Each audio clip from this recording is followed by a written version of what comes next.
Hi, I'm Terry from the PGSC, and I'm just going to give you my tournament report for Huddersfield Regional that just happened last Saturday. I came 25th out of 153, and I was piloting Danger Orcust, so I'd like to take you through my build, give you a bit of a tournament report, and probably just let you know some of the changes I would make. So starting off, I think we're going to go with the Orcust, so I play 3 Harp Horror. For the BAI players out there, he's basically your graph, gets stuff from your deck. It's pretty good. I play 2 Symbol Skeleton, your Seer, gets you guys from the river, also pretty good. Typically I'd like to recycle him with our Orcust effects more than Harp because Graveyard is pretty much your resources in late game. And then I play 1 Brass Bombard, partly because it's a tuner, partly because it gets other Orcust out of your hand if you can't do it already, if you don't say have a danger, and I do personally like it at 1. We play 2 Orchestrated Nightmare, the combo piece of the deck. Really, it's sort of how your 1 to 2 card combos pretty much is possible, and it has a pretty cool effect. It's a Foolish Burial for any dark machine, and it also can't be destroyed by battle by a link monster, which actually came up. And then the last sort of honorary Orcust is the World Legacy Worlds one, which you play 1 of, which gets your Orcust cards back from the banished pile, and so it's pretty nice. Next up, because it's sort of the thing you have to do with the format, we play Dangers. I played 2 Nessie, 2 Jackalope, 2 Sneck, 1 Chupacabra, and 1 Mothman. While I did have access to like 3 and 3 of these, I just personally preferred the 2s because the fact that they're 3s don't really sort of flow for the way I think I want the deck to go, because you're going for the Azathoth play more than often, so you're going to need 4s, and they're just bodies to link with. 2 Nessie, my lovely cameraman here only has 2, but I'm very glad that he lent them to me. You're welcome. Yep. And then they're the 1-ofs, the ones you kind of need, because Mothman I really like, just being a draw and discard one can be really useful.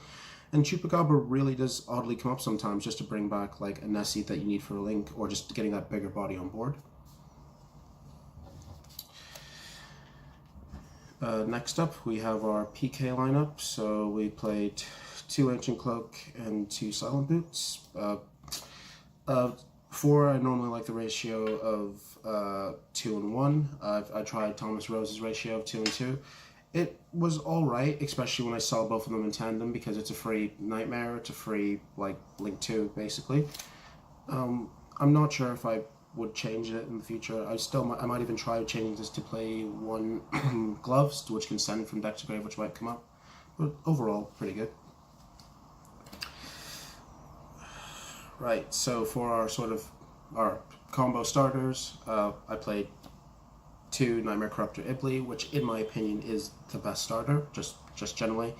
Maybe not against Salamangreat when they turn it into a Balinx, but what can you do? Because but on its own it becomes the Nightmare Mermaid. It like can stop your opponent from special summoning, it can chain block Ash, and it's been just it also stops the impermanence from that point onwards.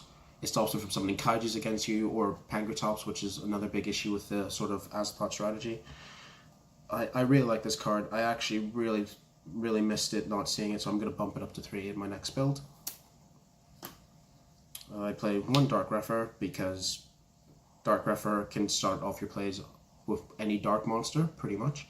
And also if you draw like your higher level cards, such as your Nightmare, your Nessie, which it becomes a pretty good card.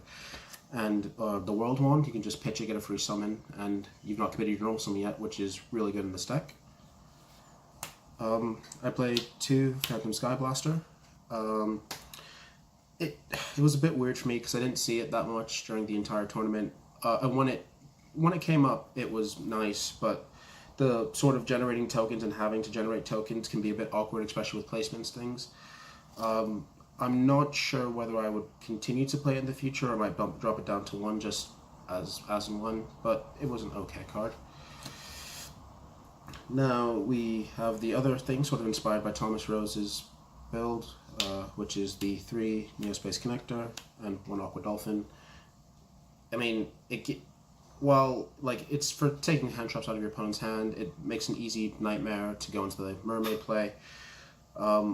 It can be your win condition in time in some cases, but even if you don't hit a hand trap, even if there's not a monster in their hand, even if you take 500 damage, you still get knowledge of your opponent's hand, and that lets you, sculpt your plays, which I found really useful in certain matchups, like especially on my Subterra one, which I'll probably get on to.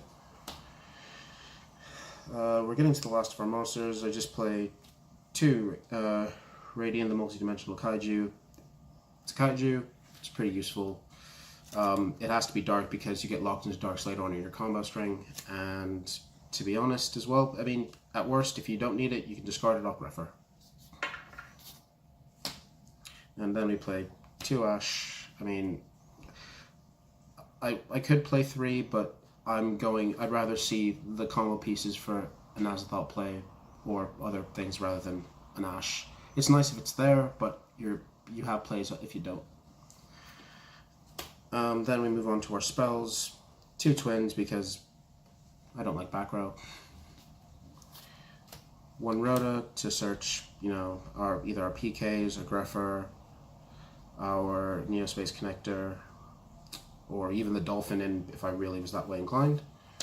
1 Orchestrated Babel. While we only played as a 1-of, I still feel it's a very important card in this deck. A, as a search token for Galateo in the extra deck, and it also makes, all of your Orcust quick effects, which has really come up. Like in one game, I knew my opponent had all strike set, and if I had all strike set, and it was very important to get all my monsters on board, get their effects off while I could. So in end phase, summoned all my dudes, got a full board of monsters, and I could just attack in without fear of or needing to play into the strike. The other target is the Orchestrated Return, just your Destiny draw, your draw 2. It came up. I mean, it's also nice as a follow-up play for your next turn, because what I've found when I do the Azathoth play, typically you might, even though it's a 2-card combo, sometimes you're using the dangers, which you can miss off of. Sometimes your hand advantage is a bit low, so getting, 2 new cards for basically any Orcust or a Galateo that's on your field is pretty nice. And then the last spell we play, Fountain Knight's Rank at Magic Launch. It's for the Azathoth play.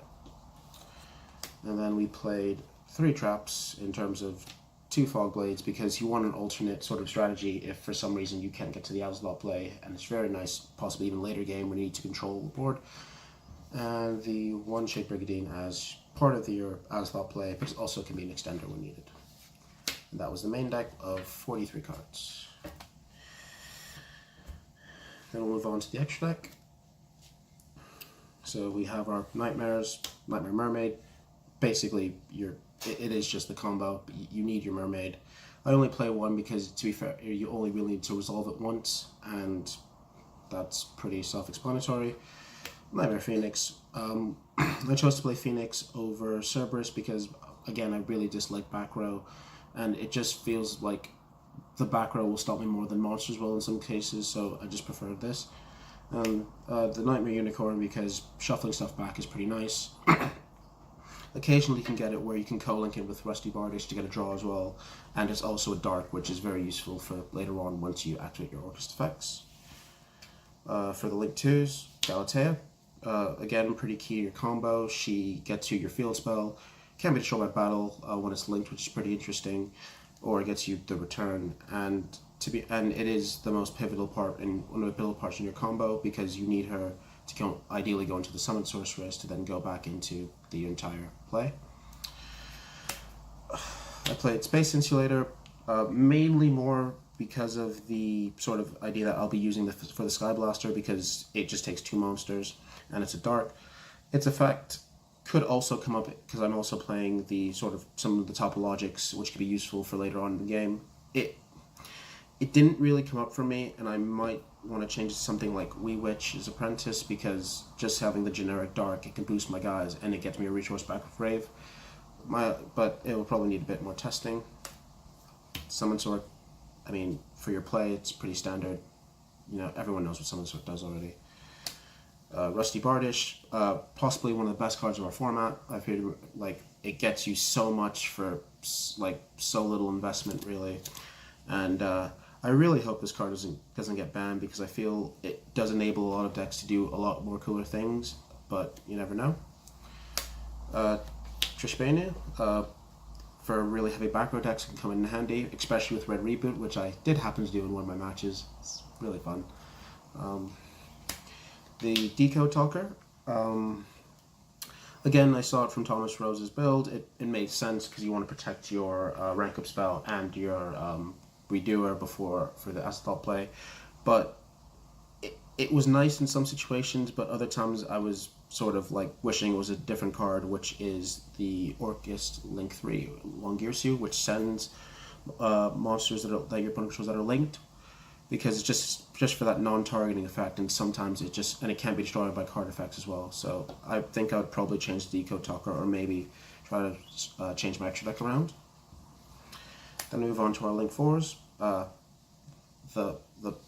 The best boy, in my opinion. Orcustrion, it's the Orcust Link 4.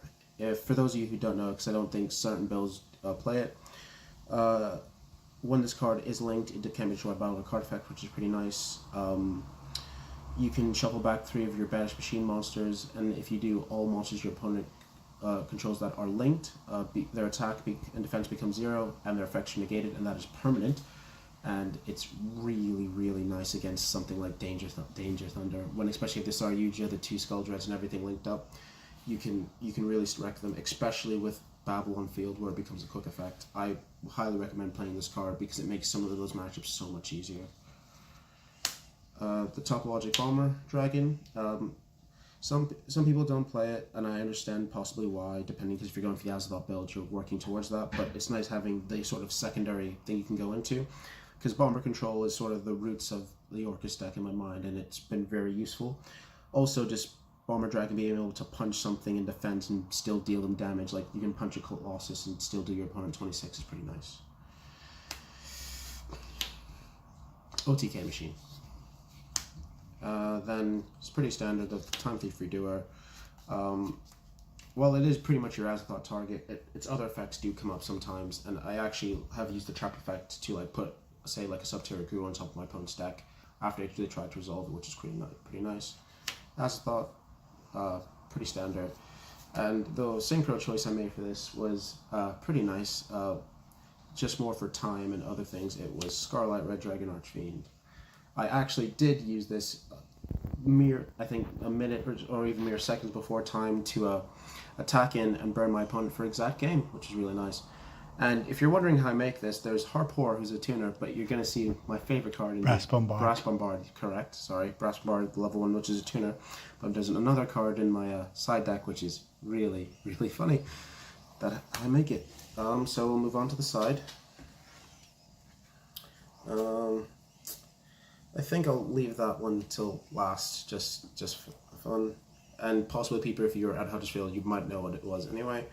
So for our side, we played 1 Ash in case we needed it, 1 Twin in case we needed it, triple Reboot for our back row decks. I mean, it's pretty good.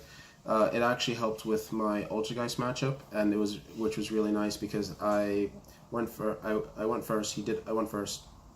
Made a bit of a board, but I couldn't complete it because he Ghost Ogred my Summon Sork, so I set a Twin Twister, and a Red Reboot. Wouldn't you know it, he summons Meliseek. It's 50-50 chance. He hits the Twin, sets his back row. I know he has Multi-Faker in hand. He activates, I think it's either Spoofing or Protocol. Red Reboot it, make Trishbania, banish all of his things. It's pretty good. So I really like that I played 3. 2 Droll. Because against sort of things like the dangers, like a Thunder decks, or certain things like maybe against Subterra where they might need to search it, it can be very useful. But I didn't want to see multiples, and maybe I should have played 3 in one matchup where I'll explain where I drew the Droll after he comboed off, which was lovely, but what can you do? We played 2 Lancia for the sort of Danger Thunder sort of kind of decks, because they typically banish a lot, as well as for the sort of mirror match, which can be very good, as it also did stop me when it was used against me, but it's a pretty good card. Then we played Kaijus, and the 2 Kaijus I chose to play were Humongous and Chizukuru. Chizukuru is because he is one of basically the biggest Kaijus. he's also a machine, which can be very useful if you have to give it to yourself to help do your summon sort play, which can come up. This kaiju can be pretty much anything, but I chose Cubungus because I was more afraid of Subterra decks, and if they have goes and match, and it's really nice to just pop this on their board and get rid of their Guru or whatever they have up. A kind of MVP of the day was also our 2DD Crow. It comes up in a lot more matches than you probably would think. I used it to banish, I believe it was a Fusion of Fire that would have OTK'd me if my opponent got it through. I used it to sort of banish just really sort of key pieces in the graveyard. And say against Orcust, if you choose to banish the Galatea at the right moment, or you choose to banish the Harp or something of that nature, it can be pretty devastating. So I think it's a really good head trap for this format, and I might even try it at 3 at some point. There is one more monster, but I'll just go with the last card. So Kaiju Slumber, because I feel it's pretty good. It blows up the board, gives you a monster, gives your opponent a monster, but you're going to give yourself the bigger one, obviously, so you can beat over it. And honestly, even if not, it's just bait for an Ash or some kind of negation. So I really enjoyed it. And the last card, which is help me make Scarlight and tie, well, that was the idea, is Ally Mind. It's a vanilla level 5 Dark Machine tuner. And me and, again, Brad, who's behind the camera, were talking on Friday about how we were going to Scarlight someone in time. And we ended up on finding this because it is, again, a level 5 Dark Machine tuner, which is nice, so you can still summon it during your combo. And if you are in time, say you go into game 3, time's called, and you're sort of part way through your combo, you have Galatea and, say, Summon Sword. You can choose to summon this off instead of the World Wand. You can make the Summon Sork and Galatea into Rusty Bardage, send the Cloak to set anything. You can banish the Cloak to add the boots, back the boots, and synchro with the boots and the Ally Mind into Scarlight. Typically this is also your 2-card combo as well, so if you also have dangers, you can put more bodies on board to be, Scarlight fodder at that point. But you can deal 500, maybe 1,000, depending on thing, or even more, just depending on how your hand goes. But in time, sometimes that 500 is all you need. And I'd just like to thank Matthew Walker for having the Ally Mind and giving it to me, because it came to a point where I was awkwardly asking on the Facebook page, does anyone have one? So thanks to him. And thanks again to Brad for basically bankrolling all the dangers and expensive cards for me. So that's pretty good. If you'd done better, I wouldn't have been so annoyed about it. Look, man, we played a celebrity. What can you do? So I'll kind of go through my tournament report kind of briefly, because a lot of it was sort of you got Azathoth off, your opponent couldn't do much. So round 1, it was 2-0 against Danger Secker Thunder, where game 1 I got Azathoth off, so GG.